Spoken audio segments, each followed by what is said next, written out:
In a future video, I'm going to paint this wardrobe. A wardrobe I put together out of Ikea furniture. And I've been trying to work out what way is best.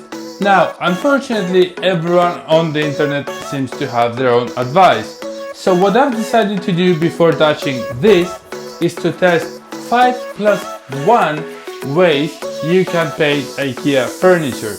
Stick around and by the end of this video you will find out which one is best. If you haven't seen my previous videos, I have been working on transforming this room into a child's bedroom. First, I made a start with some shaker paneling, and then I started working on a fitted wardrobe out of Ikea furniture, which I'm eventually planning to paint, and I need to know which way produces the most durable finish. But why is it so hard to paint Ikea furniture? Well, some of it is made out of wood or metal, and those can be painted using well-known methods. However, a lot of it is made out of shiny and smooth materials, and it's very hard for paint to stick to it. Right here in front of me I have the front part of an Ikea Pax drawer that I don't need. Now, this is made out of particle board wrapped in paper foil, like a lot of other Ikea furniture, such as Pax, Besta or Complement. Other Ikea furniture, such as Kallax, is made out of particle board and painted with acrylic paint, which gives it that glossy and smooth finish. Now, I've got both Besta and Kallaxes behind me, so I really need to work out how to do this right. Let me walk you through the 5+1 ways we are going to try. First, we're going to try the simplest way possible. This is something you would do if you have done no research before. We are gonna do no sanding, we are gonna apply no primer, and we are going to use the most common water-based paint. Then we are going to take it up a notch and we are going to use a different type of paint, specifically chalk paint. Now, on the internet I saw that you can supposedly use chalk paint with no primer, no sanding, just with careful application. It should be perfect for Ikea furniture. We are going to try that out. Way number 3. We are gonna do no sanding, but this time we are going to use a shellac based primer, which is supposed to be able to stick to really glossy surfaces. And on top of that, we are going to use a simple water-based paint. Moving on to the 4th way we are going to test. We are going to sand, we are going to use shellac primer, and we are going to use water-based paint. However, not just one paint, we are going to try 2. We are going to try a simple emulsion paint, which is used for walls, and a water-based paint, which can be used on multiple surfaces. The last but not least, we are going to try sanding, water-based primer, and water-based paint. And that's because I think water-based primer and water-based paint is something that most people would choose to do. If you have basic painting experience, you know that in most occasions you need to apply primer. But would the common primer that you have at home right now work for this application? We shall find out. First things first, sanding. But remember, this is only on the 3 sections on the left. It is quite interesting. Everyone wants to avoid sanding because it takes time and effort and it generates a lot of dust. But can it actually be avoided? Next up, shellac primer. I can tell you one thing straight away. The shellac primer is being applied much more nicely on this section that's been sanded. It just feels like it goes into the material, if you know what I mean. It's a little bit hard to explain. Whereas in this section they've applied it without sanding, it kind of feels like it glides on top. I'm not very sure it's gonna stick at all. I guess we'll find out, but for now let's move on to the water-based primer over on this last section. I'm applying the water-based primer on the section on the left. While it doesn't look very different visually from shellac primer, it certainly has a very different texture. Now I'm applying the first coat of the chalk-based paint, and this was the one I was most excited about, as I've never used chalk-based paint before. And then I'm using your usual emulsion paint. Here's how things stand now. This is the water-based paint. We'll leave that on to dry. That's just the first coat. Same here, but this is chalk based paint, no sanding, just the paint. First coat, leaving that to dry. This was no sanding as well. This is shellac based primer, and as you can see, you can barely tell because I don't think it's stuck because we did no sanding.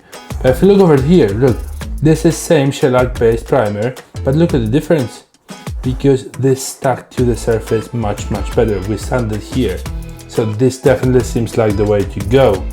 And then this last one, we sanded this one as well, but this is water based primer, and you can tell this is much more thick and kind of groovy, whereas this one still seems quite smooth.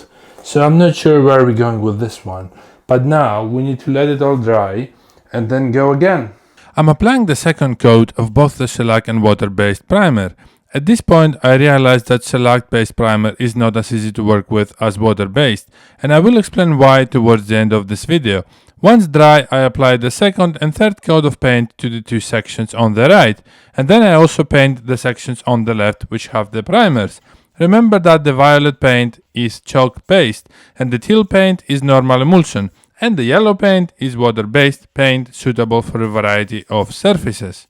One eternity later. 10 days have passed and I've let this paint cure properly, but I cannot wait any longer. It's time for our tests, and we are going to do five tests I've come up with to see how durable each one of these options is. Remember, we are not testing for how it looks. That doesn't matter to me. And as you can see, actually the finish on all of this is pretty awful because I've used all of my old brushes, and yeah, I wasn't trying to make it nice. But what I do want to know is which one is the most durable. Let's get started with test number 1.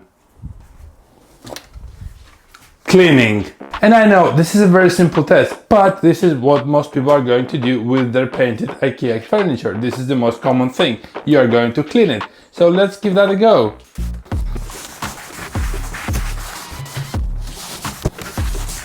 Okay, I expected this to do nothing at all, but if you get for a look here, there's white dots, and I don't know why. Why would there be white dots just here? I don't get it. These were not here before. I'm sure they weren't here before. Everything else is fine. All of the others, no difference at all. This one, white dots. Not a good start. I did not expect anything to happen for this first test, but okay. Let's try something, let's say, a little bit more damaging. Dragging a water glass across. This is something you'll do, especially if you've painted a table. Let's give that a go. Oh yes.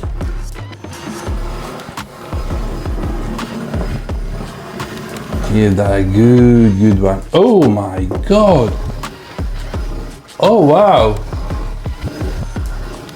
I did not expect this at all. Oh my god.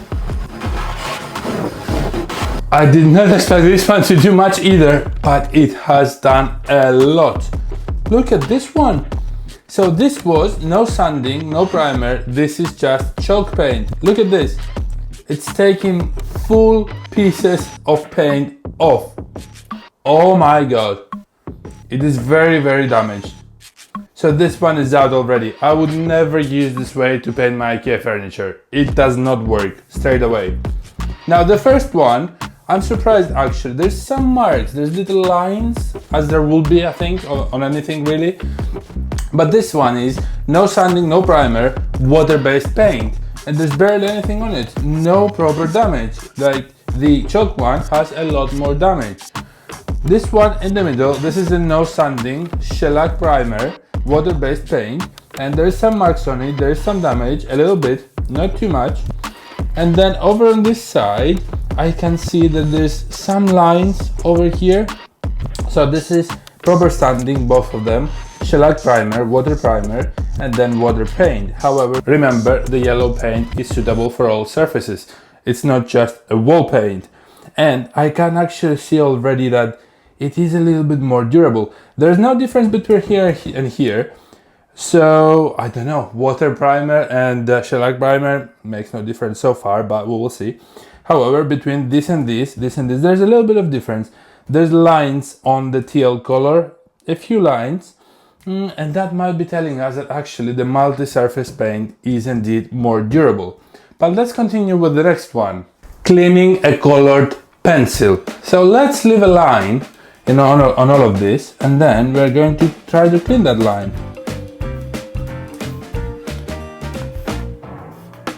I can see that one there. Then one line over here. Gonna make it even more visible, but I want to be fair. I hope you can see that.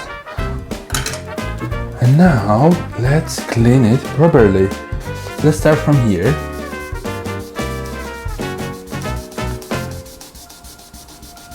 That's not too bad. Yep, that is right off with pretty much no damage.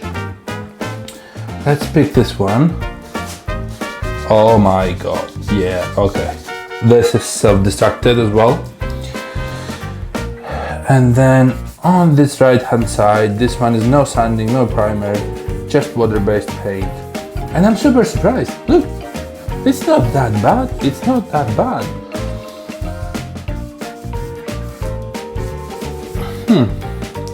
Okay, let's move on to this side. Remember, we have water-based primer here, shellac-based primer here. Apart from that, these two are no different. So let's give this one a bit of a clean.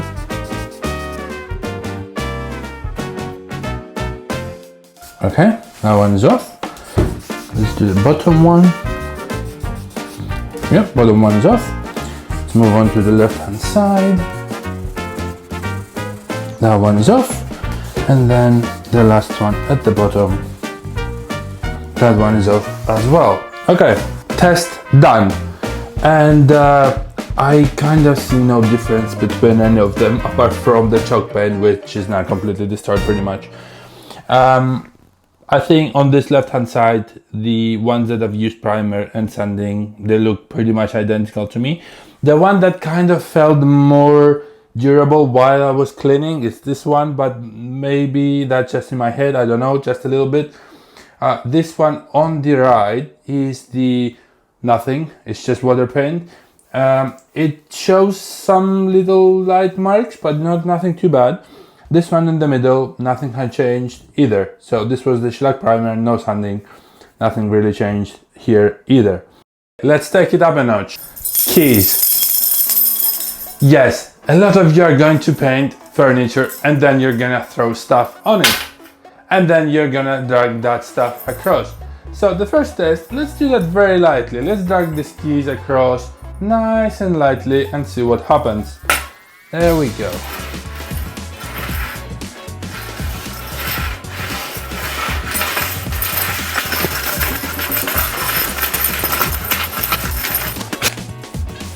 Oh yeah, the keys test is splitting the winners from the losers.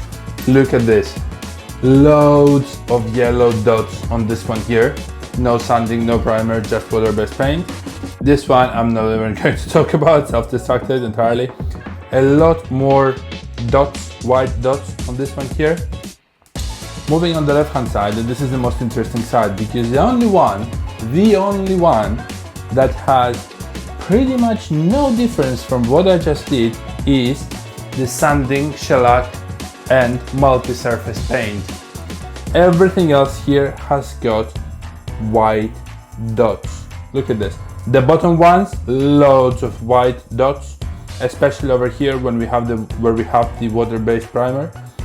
This one on top, some dots, not too many. However, this one here has nothing. No difference whatsoever as far as I can tell. There's one very little one here.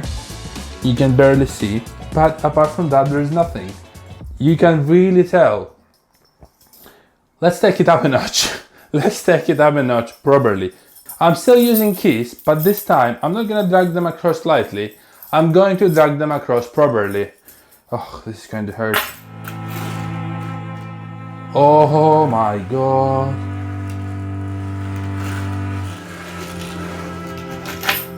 Oh.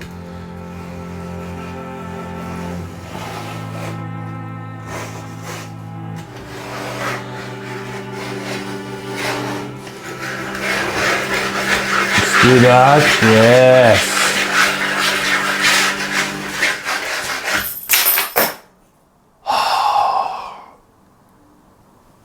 Do I need to speak? I think it's quite clear. I'm gonna give that a clean so you can see what happened. Oh my god. Yeah, the keys have made all the difference. Let's give that a clean. Let's give that a bit of a clean. The two options that held out the best, as you can see, is this one, although it's got quite a few dots, and this one, which has some lines, but the paint is still there. I don't see any white at all. With every other option, I see white. This is telling me that the shellac primer here and here is making a huge difference. I did not expect that. Look at the water-based primer here, both here and here. Compare this to this and this to that. There's just a few dots here. Look at that. This is completely damaged. But this one holds up the best. There's some lines. Let's see if we can clean those lines and bring this back to how it was. I've cleaned it and it's like new. There's simply no damage to it. No damage at all. I am actually really impressed. I'm really impressed because sometimes you read all the things but you don't know why. Does the sanding make any difference? Does the primer make any difference? Here's your answer. This is incredible. Look, shellac based primer, sanding, water based paint. However, it's a multi-surface paint. Remember that one, it's important. No damage. And I've just cleaned it as well. It's like new. Everything else I can see white paint here. This is completely destroyed. This one is completely destroyed. Remember, no sanding, no primer, nothing, just water-based paint. This is what you get, right? Wow, I didn't expect to see such a clear difference. But there you are, there you go. If you are painting Ikea furniture, this is what you have to do. Sand lightly. Then shellac primer. Then multi-surface or special paint. Nothing else will hold up and you will just be wasting your effort and your money. However, one thing I will say about this one is it's not the easiest thing to apply. Shellac based primer is not the easiest thing to apply. You have to not overwork it and you have to use a really good soft brush. I didn't do any of that, so that my finish is really bad. However, I did my research after and I realized that actually you need to be quite careful with it and use a soft brush. And I think the finish will come out just fine if you do that. At the moment my finish is not great. However, very clearly shellac is making a huge amount of difference versus a water-based primer. So there you have it. Now you don't need to wonder anymore. If you enjoyed this video, like, subscribe, and I'll see you the next time. Take care.